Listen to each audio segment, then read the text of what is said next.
구약성경 창세기 4장 3절부터 13절까지의 말씀을 저와 여러분이 한 절씩 번갈아 교독하겠습니다. 제가 먼저 읽습니다. 이것은 하나님의 말씀입니다. 세월이 지난 후에 가인은 땅의 소산으로 제물을 삼아 여호와께 드렸고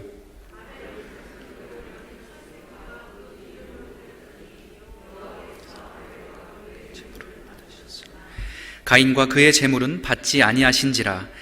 가인이 몹시 분하여 안색이 변하니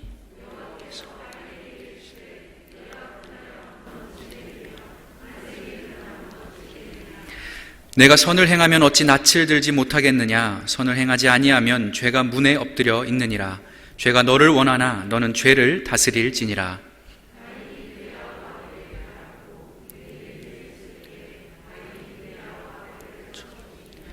여호와께서 가인에게 이르시되 내 아우 아벨이 어디 있느냐. 그가 이르되 내가 알지 못하나이다. 내가 내 아우를 지키는 자니이까.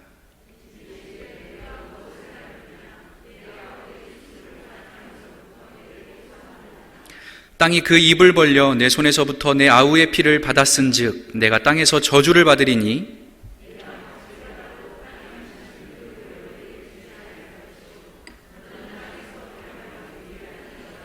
함께 읽습니다. 가인이 여호와께 아뢰되 내 죄벌이 지기가 너무 무거우니이다.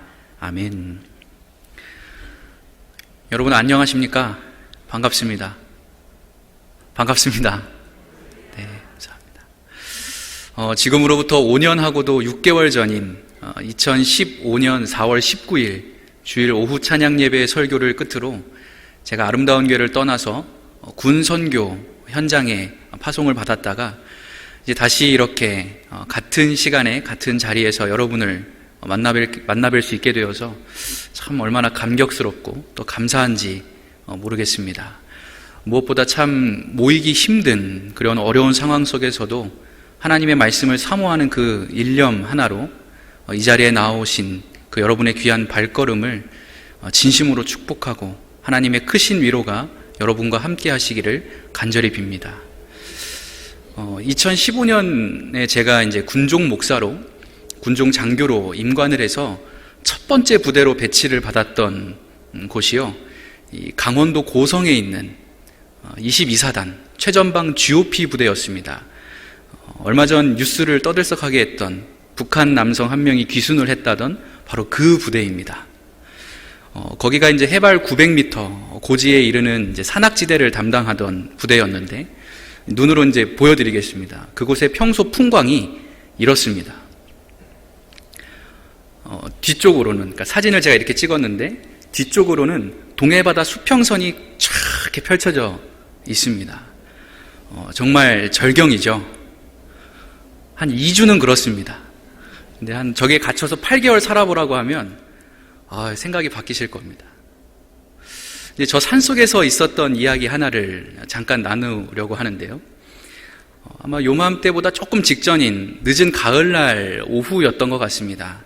이제 저는 평소처럼 운전을 해주는 용사죠. 운전병 형제 한 명과 함께 이제 레토나라고 불리는 이 군용 찝차입니다. 군용 오래된 찝차를 타고서 이쪽 산에서 저쪽 산으로 이제 이동을 하는 중이었습니다. 이제 가서 고생하는 용사들 격려도 해주고 초코파이도 입에다 넣어주고 이런 걸 해야 되니까요. 근데 이제 이 운전병 형제가 졸음운전을 하면 안 되기 때문에 제가 평소에는 그 작은 휴대용 스피커, 블루투스 스피커 같은 스피커를 구비를 해다가 휴대폰은 안 터지니까 미리 오프라인으로 음악을 다운받아서 이제 이 녀석들이 좋아하는 뭐 걸그룹 노래라든지 신나는 최신 유행 가요들을 제가 열심히 틀어줬습니다. 자지 말라고요. 근데 딱 그날따라 제가 급하게 나온다고 그 스피커를 이렇게 사무실에다 그냥 두고 뛰쳐나온 겁니다. 이 공기 좋고 물 좋은 그 DMZ 비무장지대 안에서 깊은 산속길을 젊은 남자 둘이서, 또 밥은 얼마나 많이 먹습니까, 군인들? 그러니까 배가 이렇게 빵빵한 상태로 덜덜덜덜덜 하면서 가는 거예요. 야, 얼마나 잠이 쏟아지던지요. 아주 미치겠더라고요. 근데 또 옆에 조수석에 앉은 간부인 제가 졸아버리면 그 처벌 대상이거든요. 졸면 안 되니까 어떻게든 온 세상 정신을 부여잡고서 막 애를 쓰면서 가고 있는데 뭔가 한참 가는데 속된 말로 느낌이 쎄한 거예요. 등골이 서늘한 겁니다. 왜냐하면 저 앞이 좀 있으면 이제 내리막길에 접어들면서 낭떠러지라 가지고 이렇게 완전히 길이 이렇게 180도 유턴을 하게 되어 있었습니다. 이렇게 내려와서 이렇게 유턴하도록. 그러면 상식적으로 속도가 줄어야 되잖아요. 근데 내려가는데 속도가 조금씩 빨라지는 거예요. 약간 이 비몽사몽 하던 중에 순간적으로 그걸 느끼고 고개를 옆으로 탁 돌아봤습니다. 그랬더니 운전병 이 녀석이 운전을요 이러고 하고 있는 거예요. 제가 태어나서요 사람한테, 다른 누군가한테 그렇게 크게 소리를 질러본 적이 없던 것 같습니다. 고개 들어! 본능적으로 뭘 밟았는데 다행히 악셀을 안 밟아줬습니다. 브레이크를 밟아줬어요. 그래서 끼익 하면서 멈췄는데 이제 그 낭떠러지 거의 바로 앞에서 영화처럼 진짜 이렇게 탁 멈춘 거예요. 가드레일 하나 있고. 한 5초 정도 정적이 조용히 흘렀습니다. 그래서 그 영화처럼 갑자기 이 친구랑 저랑 배꼽 잡고 웃는 거예요. 깔깔깔깔 막 웃었습니다. 그리고 나서 이제 시간이 지나서 오며 가며 이제 이 운전병 형제가 저를 만나게 되면 저를 보면서 늘 얘기했어요. 역시 교회도 안 다니는 애가 생명을 살리는 분이라고, 대단하다고 목사님. 그럼 저도 이제 받아쳤죠. 너 일단 알겠으니까 교회부터 나오고, 그리고 너는 잘 때 꼭 고개 들고 자라. 제가 이렇게 농담으로 얘기를 했었는데요. 생각보다 많이 웃어주신 것 같습니다. 감사합니다. 성경이 증언하는 인류의 첫 번째 가정의 모습은요, 아담과 하와 부부로부터 시작이 되죠. 그리고 그들에게는 두 아들이 있었는데 형 가인과 동생 아벨입니다. 가인은 농사짓는 농부였고요, 동생 아벨은 양을 치는 목자였습니다. 여기까지는 이 네 식구에게 아무런 문제도 없이 행복했습니다. 그 어떤 날 형제 둘이서 하나님께 좋은 마음으로 나란히 서서 예물을 드리기 전까지는 말이죠. 왜 내 인생에 이런 일이 일어날까? 내가 하나님께 그렇게 잘못한 것도 아닌데, 나쁘게 살지 않았는데 왜 나에게만 불공평하고 불행하게 이런 일이 일어나는 것일까? 하나님이 살아계시다면 어떻게 나에게만 이런 일을 당하게 하시는가? 우리와 마찬가지로 가인도 이와 같은 인생에 이해할 수 없는 아이러니를 크게 겪게 됩니다. 동생의 재물은 하나님이 받으셨는데 자신의 재물만 하나님이 받지 않으신 것이죠. 주목할 만한 점은 이 사건에 대한 가인의 반응입니다. 오늘 본문 창세기 4장 5절 말씀을 함께 보겠습니다. 가인과 그의 재물은 받지 아니하신지라 가인이 몹시 분하여 안색이 변하니. 아멘. 가인이요 몹시 분해서 안색이 변했답니다. 이렇게만 보면 단순히 가인의 감정 상태가 변화했다, 분노했다, 화가 났다 정도로 이해할 수 있겠습니다. 그런데 이 안색이 변했다, 제가 노랗게 하이라이트를 쳐드린 이 안색이 변했다라는 이 한글 번역의 표현이요, 사실은 다소간의 의역이 반영된 결과물입니다. 제가 이 똑같은 4장 5절 구절을 다른 한글 성경들과 한번 비교해서 띄워드릴 텐데요, 한번 찾아보시죠. 특이한 점이 하나 보이실 겁니다.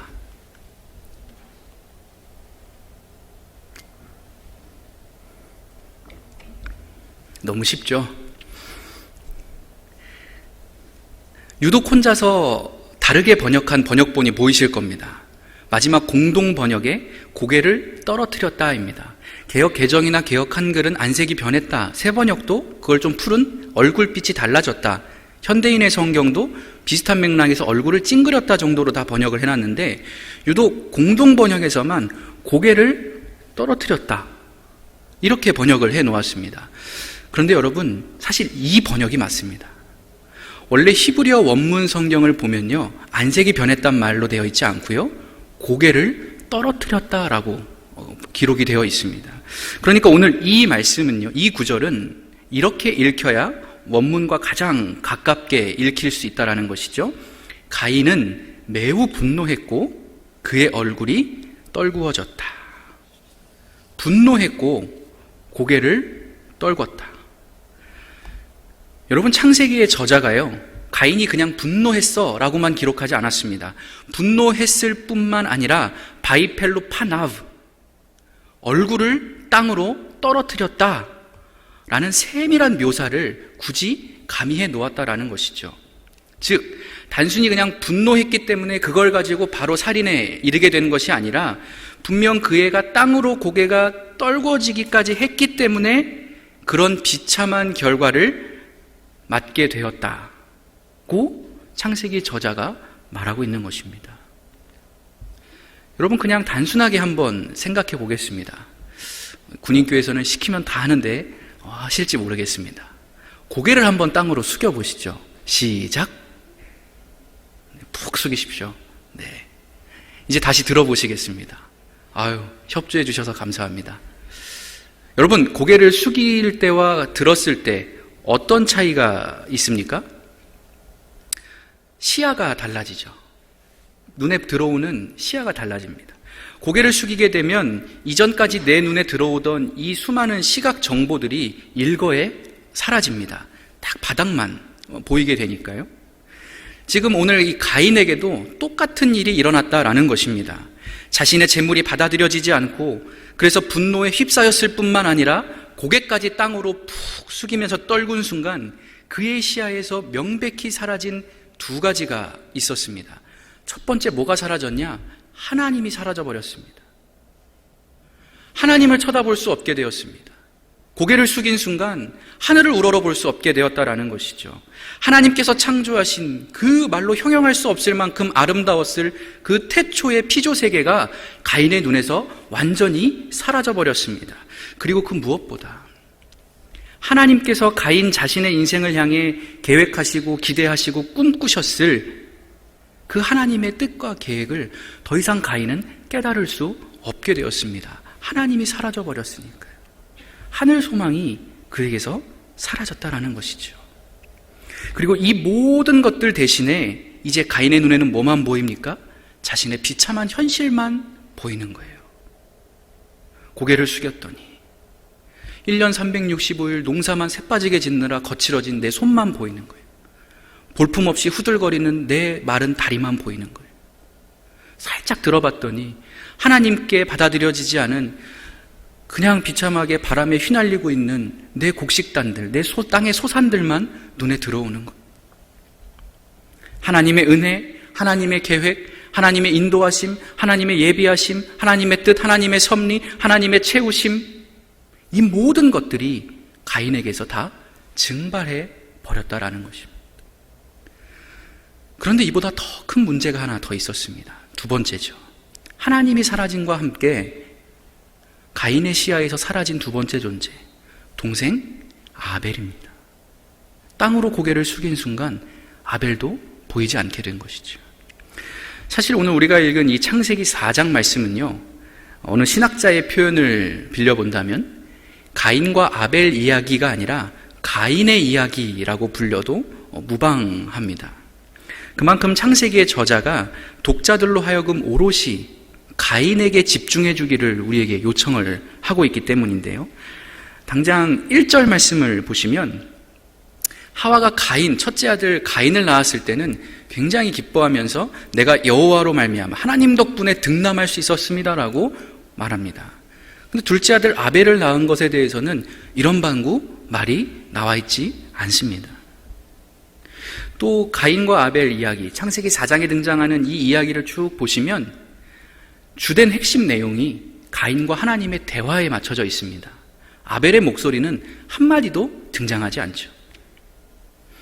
그래서인지 모르겠습니다만 이 가인에 대해서 이 창세기 저자가 호명할 때는, 가인을 부를 때는 그냥 가인이라고 이렇게 독립적인 한 명의 객체로 이렇게 기록을 해 놓았는데, 아벨을 호칭할 때는 그냥 아벨이라고도 하지만 많은 부분에서 가인의 아우 아벨, 동생 아벨이라고 이렇게 의존적인 형태로 표현을 많이 해 놓았습니다. 그리고 이런 걸 다 떠나서 가인은 당시 고대 근동 문화에서 가장 큰 권한을 가지고 있는 것으로 대표되는 장자권을 가진 장자였습니다. 아벨은 그 권한이 없는 둘째 아들이었고요. 따라서 오히려 이러했기 때문에 형 가인에게는 아담 가문에 예비된 장자로서, 그리고 동생의 친형으로서 더더욱 이 동생인 아벨을 돌봐주고 보살피고 돕고 지켜줘야 할 유무형의 책임이 당연히 있었다라는 것입니다. 넌 그걸 꼭 해야 돼. 누가 알림장에 적어서 알려주지 않더라도 당연히 가인은 그걸 했어야 한다라는 것이죠. 그런데 분노해서 고개를 떨궈버린 그의 시선에 하나님도 사라졌고, 이 사랑스러운 동생, 내가 돌보고 지켜주어야 할 하나뿐인 혈육도 완전히 존재하지 않게 되었다라는 것입니다. 그리고 잠시 후에 가인이 그 분노로 떨궜던 고개를 다시 들었을 때 동생을 보면서 처음 내뱉은 말이 이것이죠. 우리 들로 나가자. 그리고 나서 동생을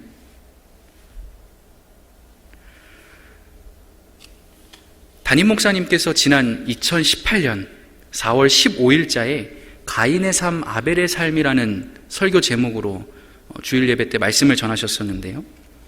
이 말씀에서 담임 목사님께서는 죄를 정의하시면서 이렇게 관계의 파괴, 즉 단절이 죄다라고 정의를 해 놓으셨습니다. 이런 의미에서 본다면 가인은 참 죄인입니다. 그것은 단순히 사람을 죽이는 살인을 저질렀기 때문에 죄인이라고 하는 것이 아니라 이미 그 전부터, 살인하기 전부터 가인은 이미 죄인이었다라는 것이죠.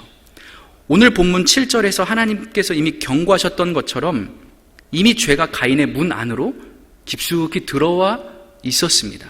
동생을 죽이기 전부터 말이죠. 왜냐? 이미 가인이 고개를 땅으로 떨어뜨렸기 때문입니다. 그 순간 가인의 시야에서 하나님, 아벨 사라졌고요. 그와 동시에 하나님과의 관계, 사랑하는 형제와의 관계가 다 끊어지고 단절됐기 때문에 그는 이미 죄를 저지르게 되었다라는 것이죠. 여러분, 그랬기 때문에요, 하나님께서는 가인이 나중에 동생을 죽이기 위해서 들에 가서 무기를 탁 집어들었을 때 가인아 하면서 찾아오시지 않았습니다. 이미 제사를 드리고 나서 가인이 분노로 고개를 떨군 그 직후에 하나님께서 다급하게 가인을 즉시 찾아오셔서 이렇게 말씀하십니다. 여호와께서 가인에게 이르시되 네가 분하여 함은 어찌 됨이며 안색이 변함은 어찌 됨이냐. 이 구절도요, 직전 5절과 마찬가지로 이 안색이 변했다라는 표현은 당연히 얼굴이 떨궈졌다라는 말로 기록이 되어 있습니다. 그러니까 이렇게 읽힐 수 있는 것이죠. 네가 분하여 함은 어찌 됨이며 얼굴이 떨구어짐은 어찌 됨이냐. 하나님께서 보시기에도요, 가인이 지금 다른 게 문제가 아니라 고개를 떨군 게 정말 큰 문제였던 거예요. 가인아, 너 왜 지금 고개를 숙였니? 너 빨리 고개 들어야 돼. 그래서 그 다음 바로 7절에서 하나님의 첫 마디가 무엇입니까? 네가 선을 행하면 어찌 얼굴 낯을 들지 못하겠느냐. 고개를 들라고 말씀을 하시는 거예요. 가인아, 빨리 고개를 들고 하나님과 사람 앞에 너는 선함을 행할 수 있어야 한다. 네가 그 고개를 쳐들지 않으면, 그래서 나와 아벨과의 관계를 속히 너가 회복해내지 못하면 너는 그 문 앞에 도사리고 있는 죄에게 완전히 집어삼켜질 것이다. 빨리 고개부터 일단 들어라. 하지만 가인은 이 하나님의 간곡한 권면을 듣지 않았습니다. 그의 귀에 하나님의 음성이 들린 때는요, 이미 동생의 피로 자신의 손이 시뻘겋게 적셔진 뒤였습니다. 가인아, 너의 아우 아벨이 지금 어디 있느냐? 너의 아우 아벨이 어디 있느냐? 그러자 가인이 이렇게 대답합니다. 모릅니다. 내가 아우를 지키는 사람입니까? 모릅니다. 나는 모릅니다. 지금은 돌아가셨지만요, 이 살아생전에 엠마우스라는 이 빈민을 돕는 빈민구호 공동체를 만들어서 가난하고 소외되고 연약한 길거리의 수많은 사람들을 돕기 위해 평생을 헌신하셨던 그래서 살아계실 때 별명이 살아있는 성자, 살아있는 예수님이라고 불렸던 이 프랑스의 아베 피에르라는 신부님이 계십니다. 이분이 이제 쓰신 책 단순한 기쁨이라는 책인데요. 그 책 227쪽에 보면 이런 글귀를 만나볼 수 있습니다. 조금 긴데요. 제가 읽겠습니다. 인간에 대한 근본적인 구분은 신자와 비신자 사이에 있는 것이 아니다. 그 구분은 홀로 족한 자, 나 혼자 산다죠. 홀로 족한 자와 공감하는 자 사이에, 타인들의 고통 앞에서 등을 돌리는 자와 그 고통을 함께 나누기를 받아들이는 자 사이에 있다. 타인은 지옥이다. 이 웹툰 제목이지만 원래는 철학자 사르트르가 썼답니다. 그런 아는 마음속으로 그 반대라고 확신한다. 타인들과 단절된 자기 자신이야말로 지옥이다. 이와 반대로 천국은 무한한 공감이 이루어지는 곳이다. 그것은 하나님의 빛, 조명의 에워싸인 채 나누고 교환하는 데서 오는 기쁨이다. 여러분, 천국이 어떤 곳이랍니까? 존재와 존재 사이에 조건 없이 무한한 공감이 이루어질 수 있는 곳은 천국이랍니다. 그럼 반대로 생각하면 지옥은 어떤 곳이겠습니까? 사람과 사람 사이의 관계가 무한한 공감과 사랑으로 형성되는 것이 아니라 이해타산에 따른, 손익계산에 따른 거래로 관계가 이루어지는 곳이 지옥인 것입니다. 즉, 내게 이득이 되면 내가 몸을 움직여주지만 내게 이득이 없다면, 속된 말로 돈이 안 된다면, 내가 조금이라도 손해를 볼 것 같으면 누군가를 위해 손 하나 까딱해주지 않는 것이죠.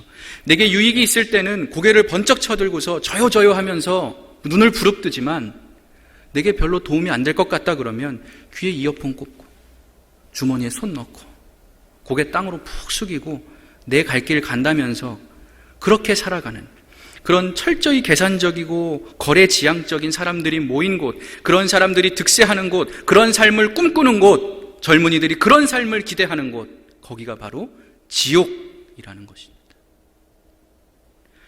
여러분, 가인이요, 하나님께 아이고 잘못했습니다 라고 자신의 죄를 시인하고 고백한 게 언제인지 아십니까? 자기한테 손해가 찾아왔을 때입니다. 끝까지 나는 모릅니다 라면서 시치미를 떼던 가인에게 하나님께서 결국 이런 벌을 내리십니다. 11절 12절 말씀입니다.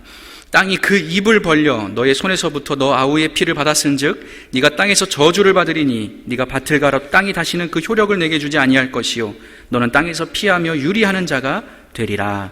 아멘. 일평생 땅에 정착해서 땅에 의존하면서 농사를 짓고 살던 농부가 이 가인이었기 때문에 땅에서 저주를 받을 것이다, 땅에 효력이 없어질 것이다, 땅에서 정착하지 못하고 너는 유리방황하면서 떠돌이 인생이 될 것이다 라는 하나님의 이러한 선고는요, 어찌 보면 가인에게는 법정 최고형처럼 느껴졌을 겁니다. 이렇게 자신의 삶에 직접적이고 말 그대로 금전적인 손해가 막심해지고 나서야, 그제서야 가인은 하나님께 무릎을 꿇고 잘못했습니다, 항복 선언을 합니다. 13절에 이렇게 기록이 되어 있죠. 내 형벌이 너무 무겁습니다. 내 형벌이 너무 무겁습니다. 만약 하나님께서 이러한 가인의 삶을 꿰뚫어내는, 어떻게 보면 가인에게 최적화된 벌을 주시지 않았다면 가인에게 있어서 아벨은 계속 나는 걔 모르는데요, 모르는 사람으로 아벨이 남았을지도 모르겠습니다. 모릅니다. 이 얼마나 무서운 말입니까? 모릅니다. 이 얼마나 무심한 말입니까?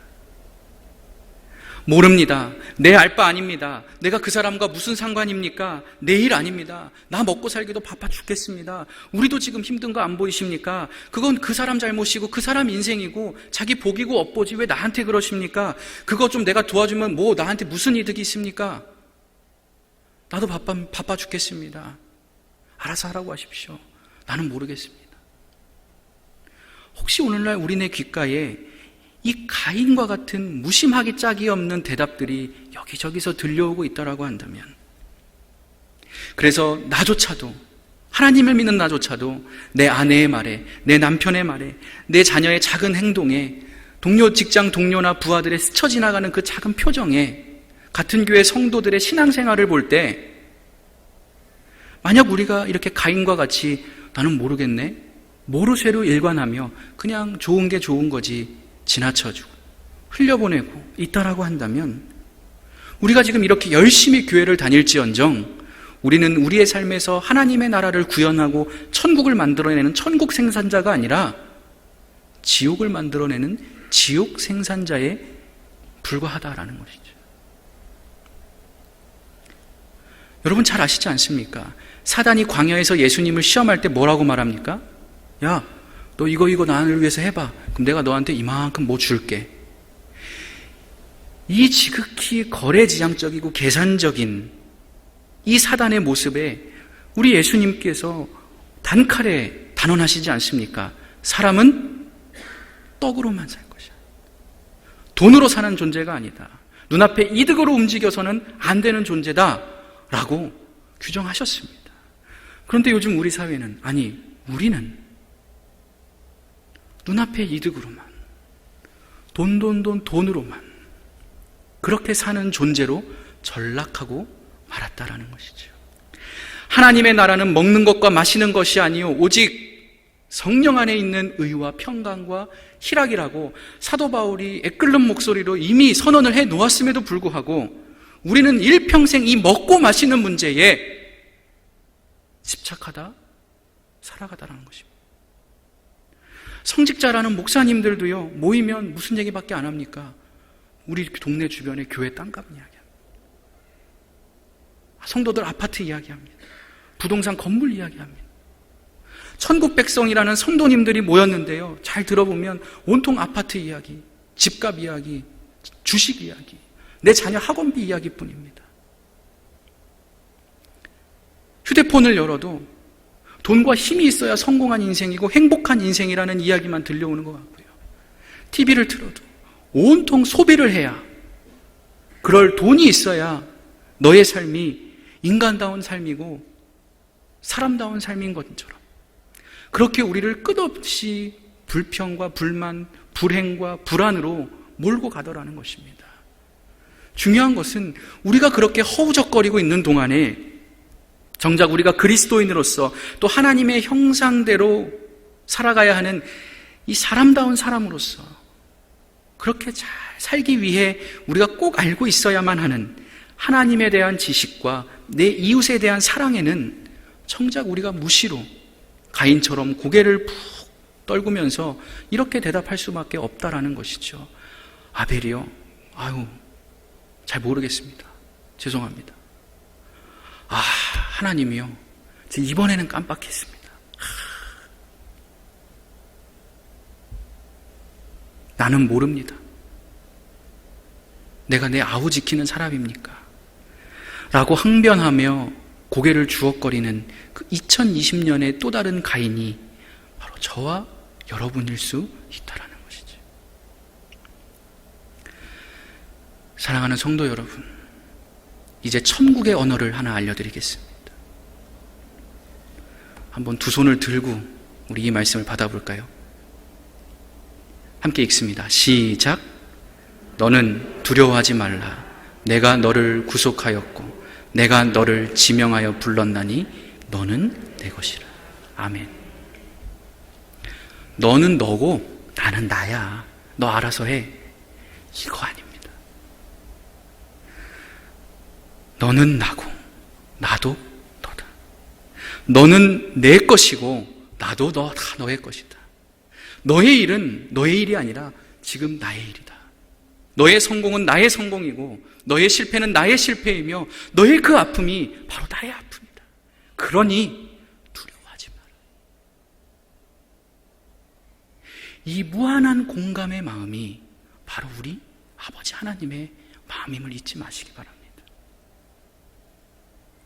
그리고 이것이야말로 저와 여러분의 입술에서 쉼없이 고백되어야 하는 천국 백성의 모국어인 것이죠. 너는 내 것이다. 당신은 나의 것입니다. 나는 당신의 것입니다. 우리가 근 1년 가까이 얼굴의 대부분을 가리는 마스크를 쓰게 되었죠. 또 참 먹고 살기가 어려워지면서 끝모를 일상의 비일상화가 계속되면서 무엇보다 우리가 지금은 조금 나아졌지만 한동안은 예배드리는 것도 죄짓는 것처럼, 예배를 드려도 집으로 도망치듯 빠져나가야 했던 것처럼 우리가 그런 생활을 계속해서 지속하고 있다 보니 혹시 우리 마음도 나 혼자 살아야 돼, 버텨야 돼, 강팍해지고 메말라 버리진 않았는지 돌아보셔요. 우리가 가인처럼 고개를 땅으로 푹 꺼뜨린 채 그렇게 하나님도 잊고 내 주변에 사람도 잃어가면서 마음의 문을 걸어 잠그고 유아 독존으로 살아가고 있었는지는 않았는지는 모르겠습니다. 이제 마지막입니다. 다시 한번 고개를 숙여볼까요? 다시 들어주시죠. 지금 이 자세가 다음 한 주간 여러분의 마음가짐이어야 합니다. 가인은요, 본인은 인정하고 싶지 않았겠지만, 그리고 인정하지 못했지만 분명 아우를 지키는 자였습니다. 아우를 지켜야 하는 자였습니다. 그렇게 하나님께 부름을 받았습니다. 나는 아우를 모릅니다 라고 말해서는 안 되는 사람이었습니다. 그래서 그는 인간의 연약함이 있기 때문에 잠시 분노는 할 수 있었을지 몰라도 절대 고개를 땅으로 떨어뜨려서는 안 되었습니다. 하지만 그는 결국 죄를 다스리지 못했고 하나님과 사람 앞에 저주받는 인생이 되었던 것이죠. 성도 여러분, 우리도 가인과 같이 우리 주변에 무수히 많은 아벨들을 지키는 자로 부름을 받은 것입니다. 나 잘 먹고 잘 살라고 하나님이 우리를 이 땅에 보내신 것이 아니라 내 주변에 수많은 아벨들을 너희가 나 대신 지켜주라고 하나님께서 여러분들을 지금 그 가정에, 그 일터에, 이 교회에, 그 삶의 자리에 보내셨다라는 것이죠. 다음 한 주간 여러분들이 만나게 될, 마주치게 될 수많은 아벨들을 절대 그냥 흘려보내지 마십시오. 고개를 부지런히 살피십시오. 아버지 하나님의 마음을 가지고 세상 사람 아무도 들어주지 않는 그네들의 그 소리 없는 아우성을 여러분들은 들어주실 수 있어야 합니다. 그리고 그냥 소리만 듣고 끝내지 마시고 우리 아들 예수님이 그러하셨던 것처럼 여러분의 손과 발을 예수님의 손과 발로 치환시켜서 그들의 크고 작은 필요를 여러분들이 할 수 있는 만큼 부지런히 채워주십시오. 그렇게 여러분들의 삶에 하나님의 조명 아래에서 나누고 베푸는 그 천국의 기쁨이 형성될 때 여러분 한 분 한 분 가운데 내주하시는 성령님께서 여러분들의 그 귀하고 복된 손길을 반드시 축복하시고 여러분들과 늘 동행하실 것이라 믿습니다. 함께 기도하겠습니다. 하나님, 참으로 감사드립니다. 오늘 주신 말씀대로 천국 시민답게 고개를 들고 살아가겠습니다. 내 주변의 아벨들을 모른 척하지 않겠습니다. 우리의 힘만으로는 불가능하오니 우리를 긍휼히 여겨주시고 다음 주일이 되어 다시 이 자리에 앉아 있을 때까지 늘 우리네 삶에서 하나님을 두려워하며 하나님과 사람 앞에 한 점 부끄럼 없는 우리네 삶이 되도록 도와주십시오. 살아계신 예수님의 이름으로 기도드립니다. 아멘.